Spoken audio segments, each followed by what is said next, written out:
Cette émission vous est présentée par Homéocan, un laboratoire de santé naturelle canadien.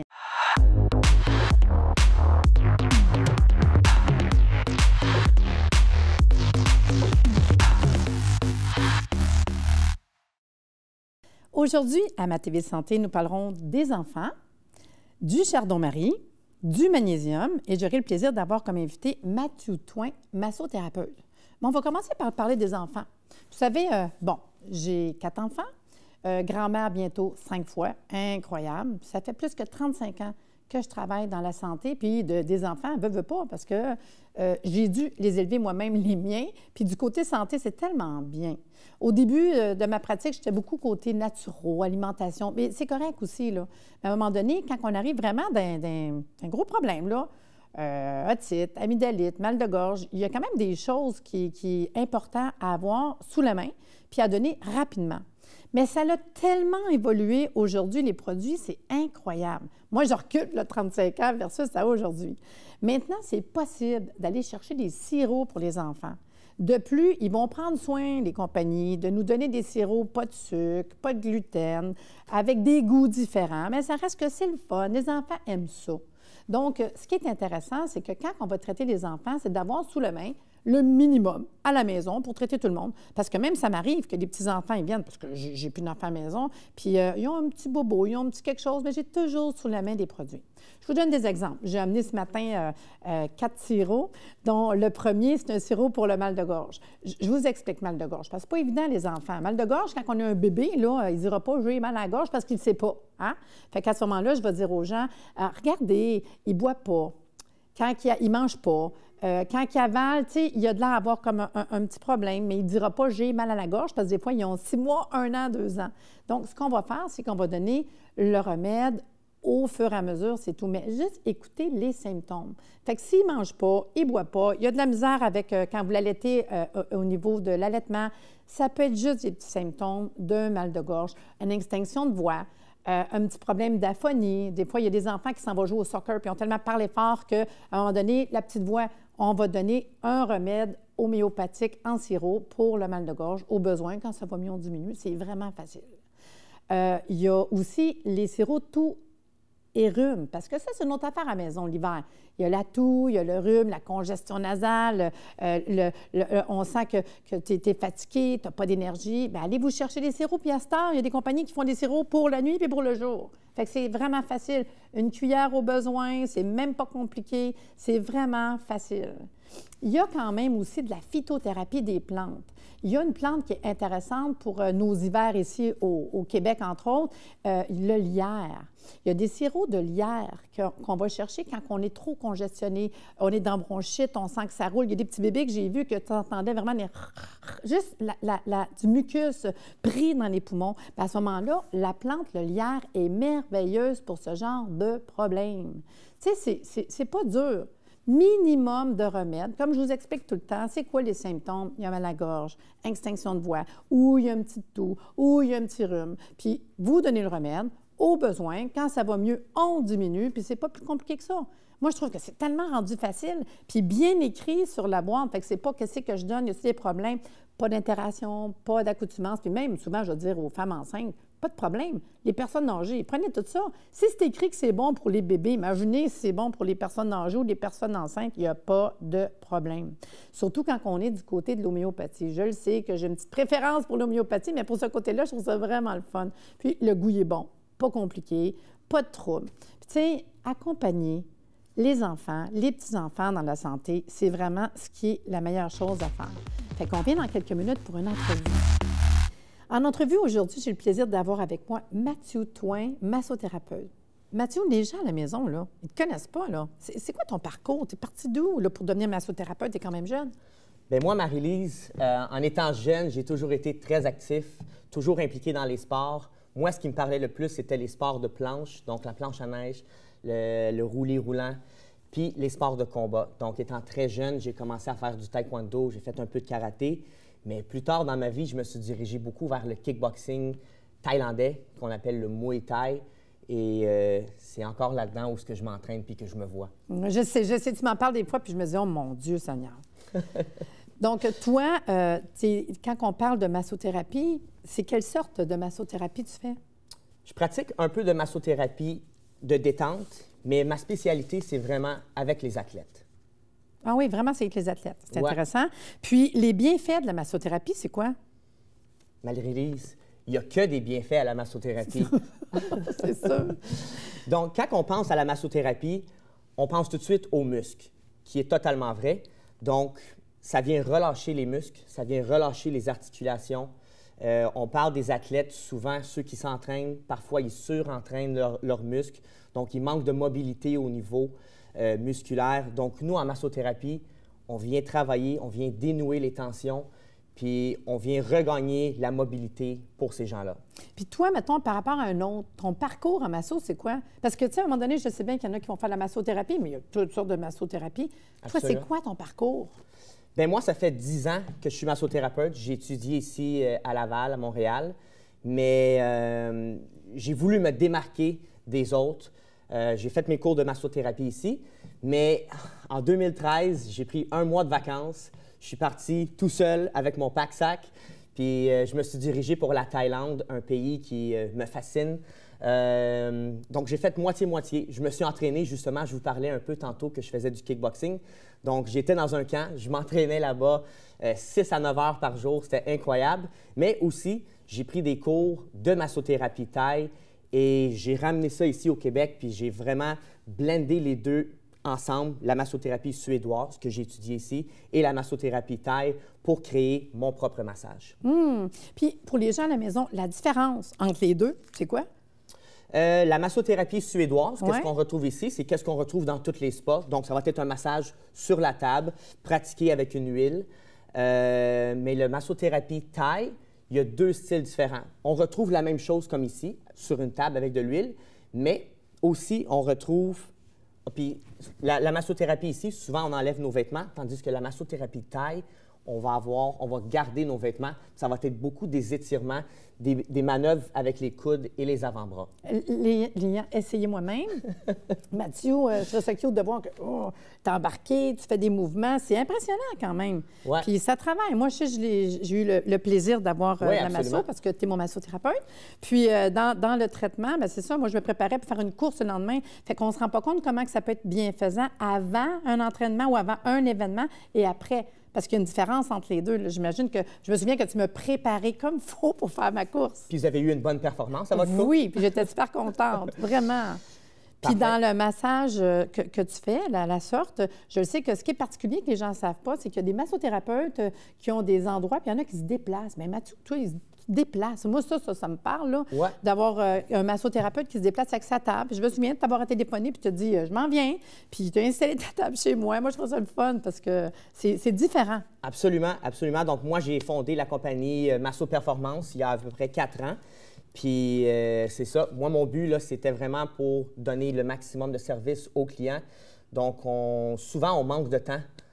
Donc, on ne prend pas le temps de se faire masser. Donc, le fait que moi, je vienne chez vous, je me déplace à domicile, c'est vraiment bénéfique. Les clients, les gens adorent cette formule-là. Comme ça. Puis, on voit des choses ici. J'avoue que moi, je n'ai pas essayé ça, là. Mais Non, vous n'avez pas eu ce Non, traitement-là. mais explique-moi-les, voir à quoi ça sert. Mais on parlait de voyage, justement, tantôt. Ça, c'est une technique. Je suis retourné en Asie en février 2018. J'étais dans le coin des Philippines, cette fois-ci. Puis c'est le massage philippin, le massage au bambou. Vous voyez voir, là, vous voyez les accessoires. On peut même l'essayer sur vous, vous allez voir. Mais... Mettons Donc, sur les jambes? Sur les jambes, oui. Ouais. Ouais. Donc, c'est un mouvement plus glissé. Les bambous, moi, je les garde dans une couverture chaude. Donc, le bambou conserve sa chaleur. Donc, ce qu'on vient faire, c'est qu'on vient dénouer les tensions au niveau musculaire. Vraiment, vraiment, vraiment intéressant. On a un très bon feedback avec le massage au bambou. Puis, il n'est pas vu non plus beaucoup ici au Québec. Mais là, ça, tu vas pas jouer du tambour sur moi? Je pourrais. Pour vrai? Ouais. OK, fait que ça, c'est un peu comme ça m'est arrivé d'avoir des massages qu'ils me faisaient ça de même, les Exactement. La massothérapeutes. technique s'appelle la percussion. Puis tu ferais ça avec ça? Absolument. Ah, oui. Ça, c'est particulier. Puis il y a un autre outil ici. Là, prends-les, montre-moi-les. Là. Lui Ça, ici, c'est bizarre, ouais. ça, avec. Ça aussi, c'est une nouvelle technique qu'on Ouais. utilise. En fait, c'est une ancienne technique, ça fait longtemps que ça existe, mais qui a été utilisée beaucoup par les acupuncteurs ici au Québec. Mais de plus en plus de massothérapeutes vont utiliser. Ça s'appelle la gua sha. c'est un mouvement plus frotté, par exemple. Donc, on va aller sur la surface de la peau où il va y avoir des adhérences musculaires. On va aller travailler, on va frotter, frotter, frotter. Vous allez pouvoir vérifier des photos, si vous voulez, sur YouTube. Ça peut être quand même agressif comme traitement. Ça laisse de grosses marques rouges au niveau de la surface de la peau. Donc, c'est pas tout le monde qui aime ce style de traitement-là, mais très bénéfique, par exemple. OK. Fait que dans le fond, comme je disais tantôt, c'est autant avoir un traitement comme pour quel type de problème? Mettons comme moi, je sais, je suis fatiguée, je vais t'appeler. Je dis, ça va me faire du bien de me faire un traitement de massothérapie. Mais ça peut être aussi parce que je fais un sport. Ça peut être aussi parce que je me prépare à un entraînement. On peut tout faire avec le genre de massage que tu fais, c'est ça? Absolument. Donc, quand on rentre dans un spa, souvent, ils vont nous poser la question, quel type de massage que vous voulez recevoir? Soit un massage de détente ou bien un massage thérapeutique. Vous, peut-être dans votre cas, si vous êtes fatigué, là, il y a l'hiver qui s'en vient, on manque un peu de lumière, on a moins de soleil, on se sent un peu plus fatigué. Donc, on voit qu'il y a de plus en plus de gens qui prennent le massage de détente qui fait autant de bien. Mais, par exemple, aussi, je travaille avec des athlètes, beaucoup, là, deux surtout. Alex Morgan, qui est champion TKO, 145 livres ici au Québec. Donc, lui, on est en préparation justement en ce moment pour son prochain combat, le 7 décembre. Donc, nous, on va se voir une fois par semaine, mais lui, il va avoir besoin d'un massage beaucoup plus thérapeutique. Aussi, un autre athlète que je pense, Reggie Nicolas, qui est vraiment connu dans le monde du CrossFit ici à Laval, à Montréal. Encore une fois, il travaille fort au niveau physique, donc il faut des massages assez thérapeutiques. Donc, une pression beaucoup plus forte. Je vais utiliser mes coudes, je vais utiliser des objets un peu comme les ventouses ici, la gua sha. Mais les deux techniques font autant de bien selon ce que vous avez besoin. Ah, mon Dieu. Puis, comme je dis, je l'ai essayé. Fait que je peux vous dire qu'on sent que ça travaille où ce qu'il faut que ça travaille. Parce que le lendemain, j'ai dit, oh my God, ça a travaillé pas mal. Puis on le sent. C'est comme quand on va chez un chiro ou quand on va chez un ostéopathe. C'est normal de savoir que ça a travaillé, mais les bienfaits sont vraiment là. Puis vu que tu te déplaces, moi, je sais que j'adore ça. Moi, ce que je me dis, c'est qu'on va aller à la pause de notre capsule santé. Puis après ça, là, je veux que tu me parles un peu plus en détail de la massothérapie. On revient dans quelques instants. Aujourd'hui, notre capsule santé, je vous amène dans le merveilleux monde du chardon-marie. Originaire du bassin méditerranéen, le chardon-marie est utilisé pour combattre les troubles digestifs, les maladies du foie et de la vésicule biliaire. Ses graines contiennent de la silimarine, la substance active de la plante. C'est elle qui fournit ses effets thérapeutiques. Quand je recommande le chardon-marie, je m'assure que la graine est normalisée à 80 % de silimarine. Comme ça, je suis certaine de m'assurer de l'application thérapeutique du produit. Il faut savoir que la silimarine contenue dans le chardon-marie est une substance très efficace pour protéger le foie. Elle est utilisée pour la prévention et le traitement de divers troubles hépatiques. L'hépatite, la cirrhose, les calculs biliaires, le jaunisse, les dommages causés au foie par des substances toxiques. De plus, la silimarine peut régénérer les tissus abîmés du foie, en plus de protéger cet organe contre les effets des toxines naturelles. Les champignons, l'alcool ou synthétiques, solvants, métaux lourds, produits de nettoyage, médicaments. Vous savez, je recommande souvent le chardon-marie pour des problèmes de glycémie, diabète ou hypoglycémie, car la régulation de la glycémie met en jeu le système hormonal ainsi que plusieurs organes, pancréas, foie et rein. Cette régulation fait partie des processus de maintien de l'homéostasie au sein de l'organisme. Il y a même une étude clinique qui a été menée auprès de 56 patients souffrant de diabète de type 2. Les résultats indiquent qu'un extrait normalisé de chardon-marie, 200 mg 3 fois par jour durant 3 mois, améliore le contrôle de la glycémie et réduit les taux de cholestérol et de triglycérides sanguins. Un autre usage reconnu du chardon-marie, c'est la dyspepsie. La dyspepsie, c'est des troubles digestifs fonctionnels, des troubles pour lesquels il n'existe pas de lésion avérée, mais un fonctionnement gênant de l'appareil digestif. Il existe plusieurs types, tels les troubles digestifs de l'estomac, la perte d'appétit, les nausées, les brûlures gastriques, les irritations, les ballonnements, que l'on nomme souvent dyspepsie, et les troubles digestifs de l'intestin, ballonnements, gaz intestinaux, qui sont des problèmes fréquents. Vous savez, la dyspepsie, c'est cette sensation de pesanteur, de trop-plein, de ballonnement, accompagnée d'irritation, de petits rots ou de douleurs au-dessus du nombril qui survient pendant ou après le repas. Dans une optique de drainage, le chardon-marie est idéal pour le nettoyage du foie et des voies biliaires. Il faut savoir que le foie est considéré comme le principal filtre de notre organisme. Il est chargé d'éliminer les toxines par le tube digestif ou les rendre solubles dans les urines. Quand nettoyer le foie? Le printemps, l'automne, mais il y a des signes qui ne mentent pas.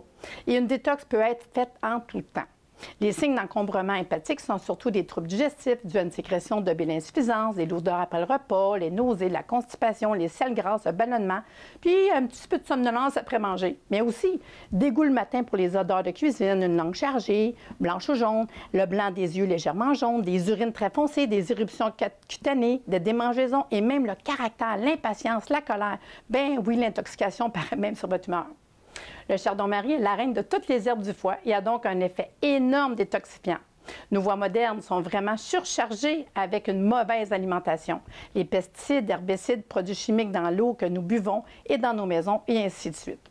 Ces utilisations médicinales peuvent être utilisées pour traiter la jaunisse, aider un foie lent, la purification du sang, réduire le mauvais cholestérol, augmenter votre métabolisme si important pour la perte de poids. Débarrasser le corps des métaux toxiques, aider pour les problèmes de la peau comme l'acné, le psoriasis, l'eczéma. En terminant, notre commanditaire de cette capsule santé, Léo Desilets, Maître Boris, vous invite à participer à leur concours. Chaque semaine, rendez-vous sur leur page Facebook et répondez à la question. Et vous devenez éligible automatiquement au tirage de 3 paniers cadeaux de leur gamme de produits d'une valeur de 200 $ chacun, qui aura lieu à la fin de la saison. Nous sommes de retour avec Mathieu Thouin, massothérapeute et mon ami, puis mon masso aussi. Je trouve ça vraiment le fun de t'avoir avec moi. Je trouve ça vraiment le fun. Le plaisir est tout à moi, Marie-Lise. Donc, tu accompagnes les athlètes. C'est quoi ça veut dire accompagner un athlète? Accompagner un athlète en massothérapie, je le vis justement maintenant. Un de mes athlètes qu'on parlait un peu plus tôt dans l'émission, Alex Morgan, qui est champion dans les arts martiaux mixtes ici au Québec, champion TKO. On se prépare 12 semaines à l'avance. Donc, avant la journée de son combat, on se voit 1 fois par semaine. Donc, lui, on sait qu'il va s'entraîner extrêmement fort. Souvent, il va être en surentraînement même. Donc, on se voit à toutes les semaines. C'est un suivi vraiment pour lui. Donc, disons qu'il se blesse à l'épaule 1 semaine ou qu'il y a des tensions, des douleurs. Oui, c'est vrai. En s'entraînant, il se blesse ou il y a des douleurs à son épaule. Donc, moi, spécifiquement, je vais travailler son épaule. La semaine d'après, ça peut être une autre douleur ou ça peut juste être du maintien avec la personne. Même chose pour Reggie. Quand il s'entraîne ou qu'il fait des compétitions, on se suit quelques semaines d'avance ou aux 2 semaines. Puis moi, je m'assure que les athlètes ne s'entraînent pas avec des blessures. Donc, c'était le cas souvent avant qu'on travaille ensemble. C'est des blessures par-dessus des blessures, par-dessus des blessures. À ce moment-là, souvent, on arrête de s'entraîner parce qu'on a tellement de tension musculaire qu'après la compétition, on doit prendre un break total. Puis là, ce que je me demande, dans le fond, c'est qu'ils ont-tu vu une différence à la date? Est-ce qu'il y a eu à avoir un combat puis qu'il s'est fait entraîner? Est-ce qu'il te dit si ça a fait un changement? Je me pose la question. Bien oui, absolument. OK. Avant de travailler ensemble, Alex, justement, c'est lui qui me disait qu'il s'entraînait toujours par-dessus des blessures, puis ça l'empêchait. Il y avait toujours des mouvements, il était moins fluide. Là, ça fait quelques combats qu'on travaille ensemble, puis on n'a que des victoires maintenant. Ah, OK, c'est bon d'abord. OK. C'est pour ça qu'il est champion. Ça vaut la peine. C'est une des raisons. Une chose qu'on n'a pas abordée, que je trouve important, les contre-indications. Parce que là, on y pense que la massothérapie, pas de souci. Non, il y a quand même des contre-indications. Non, bonne question, Marie-Lise, absolument. Il y a quelques contre-indications à la massothérapie. On parlait justement tantôt, là, c'est le début de l'hiver. Les maladies virales, là, dans la première émission, vous parliez de la grippe, du rhume. C'est gentil aussi pour votre massothérapeute, si vous savez que vous avez la gastro, de ne pas vous faire masser. J'avoue. Non, mais c'est vrai. Fait qu'il faudrait peut-être te dire s'il y a quelque chose. Oui, absolument. Beaucoup de maladies de peau, des maladies fongiques, c'est quelque chose qui peut être transmissible parce que nous, notre toucher, on est peau contre peau. Ah, c'est vrai, tu n'as pas de gants, j'avoue. J'ai jamais réalisé, c'est vrai. Non, je t'ai jamais massé avec des gants. Non, mais je viens de réaliser que beaucoup de gens qui vont toucher un dentiste, ils ont tout le temps des gants, mais vous autres, c'est vrai, vous êtes contact direct. Fait que quelqu'un qui a un zona, quelqu'un qui sait, c'est une réalité, là. Oui, absolument. Okay, donc ça, c'est toutes des contre-indications aussi à la massothérapie. C'est ça. Quelqu'un aussi qui a une brûlure, une fracture ou une plaie là, qui est en train de guérir, on ne peut pas masser par-dessus ça non plus. C'est vrai. Une femme enceinte? Oui. Zone grise un peu dans la massothérapie. Ouais. Moi, je me rappelle quand j'étudiais au début de ma carrière, il y a 10 ans, on disait de jamais masser une femme enceinte, surtout dans les 3 premiers mois de la grossesse. Maintenant, il y a beaucoup de cours, on s'est ajusté beaucoup à ça. Si la grossesse va bien, s'il y a pas si la grossesse va bien, on peut masser les femmes enceintes, mais il y a des techniques spécifiques à ça. On parlait aussi, je pense à ça tout de suite, On masse souvent avec des huiles essentielles. Je sais que tu vas avoir une capsule sur l'aromathérapie, mais encore une fois, les 3 premiers mois de la grossesse, il faudrait faire attention avec les huiles essentielles. On utilise beaucoup l'eucalyptus en massothérapie, mais grosse contre-indication pour une femme enceinte. Quelques endroits aussi sur le corps qu'il faut faire attention. Moi, je dis tout le temps, même les femmes enceintes, les huiles essentielles, il faut vraiment avoir la connaissance. Il y a quand même des dangers. Là. Absolument. Puis, mettons, un enfant, un bébé, une personne âgée, on n'est pas pire en massothérapie. Oui, absolument, absolument. Il n'y a aucune contre-indication. Encore une fois, tout dépendant. S'il y a des maladies de peau, s'il y a des... on peut même arriver, là, vous parliez des personnes âgées, des traitements de cancer. Ça peut être une contre-indication aussi oui, c'est ça. à la massothérapie. Si quelqu'un reçoit de la radiothérapie à un endroit spécifique, à ce moment-là, on ne pourrait pas faire un massage. C'est ça. Cancer des ganglions. Nous, la lymphe. Exactement. Nous, en massothérapie, qu'est-ce qu'on fait? On retourne tous les liquides vers les carrefours ganglionnaires qu'on appelle, donc qui sont ici au niveau des hanches, les aisselles, au niveau du cou. Donc, quelqu'un qui a un cancer des ganglions, évidemment, non. Mais on travaille toujours avec les médecins aussi à ce niveau-là, avec des maladies graves. Puis de toute façon, au début de tout, là, quand tu as un client qui est nouveau, tu as un questionnaire, tu poses des questions, tu sais pourquoi. C'est ça, il y a quand même quelque chose, ça c'est important que les gens sachent à la maison, que il y a vraiment un protocole quand c'est la première fois que tu vois quelqu'un, puis comprendre ce qu'ils veulent aussi. Il y a une chose qui m'intrigue, c'est les ventouses. C'est compliqué, ça? Non, c'est pas compliqué du tout, puis ça fait un travail miracle. Puis c'est à qui qu'on va faire des traitements comme ça? Ça, c'est utilisé vraiment spécifiquement. C'est pas tout le monde qui va avoir besoin d'utiliser les ventouses. Des gens qui ont beaucoup de tension. Ça peut être des athlètes, comme on parlait plus tôt. Ça peut être des gens qui travaillent beaucoup au bureau, qui ont un stress énorme. Des fois, en massothérapie, surtout les premiers rendez-vous, les gens, si on ne prend pas beaucoup de temps non plus pour se faire masser, il y a des gens que je vois 1 ou 2 fois par année. Donc, les tensions sont quand même très présentes. Donc, les gens que j'ai de la difficulté à défaire les tensions, soit avec les bambous ou avec mes propres mains, j'utilise les ventouses. C'est une ventouse. Vous allez voir, vous avez... J'ai des photos, on va montrer des photos, là. Ouais. Donc, où on trouve des nœuds, des tensions musculaires, moi, spécifiquement, je pinpoint la tension. Je viens mettre une ventouse à l'endroit spécifique, puis on aspire l'air. L'air avec un aspirateur d'air. Oui, absolument. C'est vraiment des cas particuliers. C'est nouveau que tu fasses ça, puis tu aimes ça, hein? Il nous reste juste quelques minutes. C'est-à-dire que j'ai vraiment apprécié que tu sois venu à l'émission. Je pense que les gens ils ont apprécié aussi d'être capables d'avoir l'information sur la massothérapie. Puis ce que le monde ne savent pas non plus, c'est que Mathieu, il est naturopathe. Fait qu'il est venu mettre les 2 choses ensemble, la naturo puis l'homéo, puis je pense que tu aimes ça, hein? J'adore ça. Merci de ton invitation, Marie-Lise. C'est vraiment quelque chose. Puis moi, je trouvais que de venir démystifier un peu le côté de massothérapie, pourquoi, comment, les ventouses, je t'avais dit que ça m'intriguait un peu de comment que ça fonctionne. Puis avec les images qu'on a eues, je pense qu'on sait à quoi ça sert aussi. Mais c'est particulier. Puis de toute façon, le monde peut te suivre sur ta page Facebook, si tu as des questions, quoi que ce soit. Fait que là, merci beaucoup. Puis je vous invite à la pause, à aller voir la capsule, la chronique, en fait, de Jean-Yves Dionne, pharmacien. Bonjour et bienvenue à la capsule de Jean-Yves, la capsule de l'apothicaire. Cette semaine, on va parler du magnésium. Le magnésium, c'est le minéral que moi j'appelle le minéral oublié. Pourquoi? Parce qu'on a focalisé pendant 100 ans sur le calcium. Le calcium, l'argument de vente du lait, j'ai rien contre. Et on a besoin de calcium. Par contre, nos apports ont été magnifiés pour autre chose que la science, disons. Mais le magnésium, comme je n'ai pas de produit porteur de magnésium, on n'en a pas parlé. Il y a pourtant des magazines complets dédiés à la recherche sur le magnésium et c'est le minéral qu'on a tendance à perdre. Je m'explique. Selon Santé Canada, 40 de la population canadienne n'a pas les apports nutritionnels, donc est déficient en magnésium. On parle des besoins estimés moyens, qui entre vous et moi sont bien en dessous de la réalité. Autre chose, vous êtes stressé. Vous éliminez du magnésium. Vous mangez trop de sucre, vous éliminez du magnésium. Le magnésium est quelque chose qui est volatile. Vous allez voir le médecin, prise de sang, le magnésium est correct. Ah, alors tout ce que je viens de dire est faux. Pas vraiment. Le magnésium, on le mesure au niveau du sérum, donc la partie liquide du sang. Ça, le corps le contrôle hyper précisément, ne bouge pas. Si ça bouge, vous êtes à l'hôpital.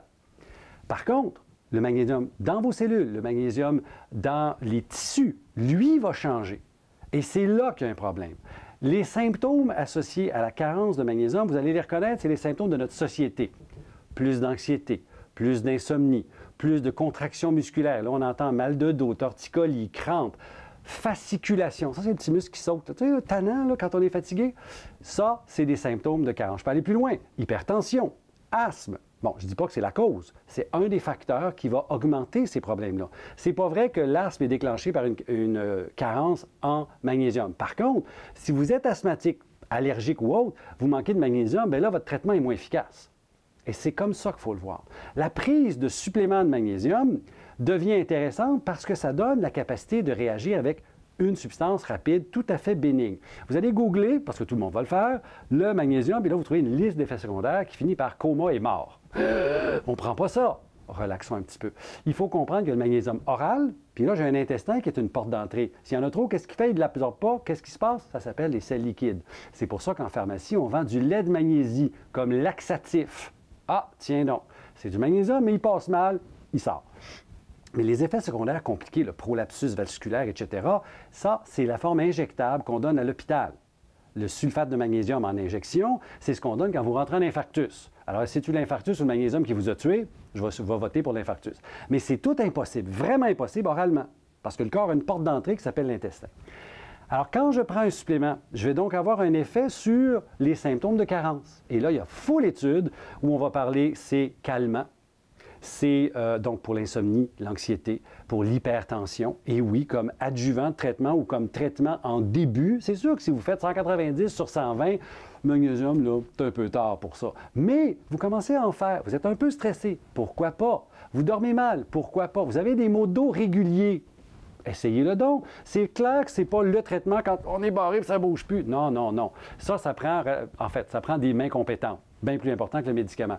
Mais sérieusement, la prise de magnésium en supplément. Maintenant, il me reste une information à donner. Quel sel? Parce qu'on ne mange pas du magnésium, on mange un sel minéral. À éviter l'oxyde, à éviter le carbonate parce que mal absorbé. On va s'intéresser au chlorure, au bisglycinate, au citrate et à tous les magnésiums qu'on appelle solubles. Donc, s'il est déjà en solution, il est mieux absorbé. Alors, chlorure, citrate, bisglycinate, lactate et autres, parfait. Alors, voilà, c'était ma capsule de la semaine. Merci beaucoup. C'est déjà la fin. Vous savez, chaque semaine, vous avez la possibilité de participer au tirage de la compagnie Homéocan, notre commanditaire.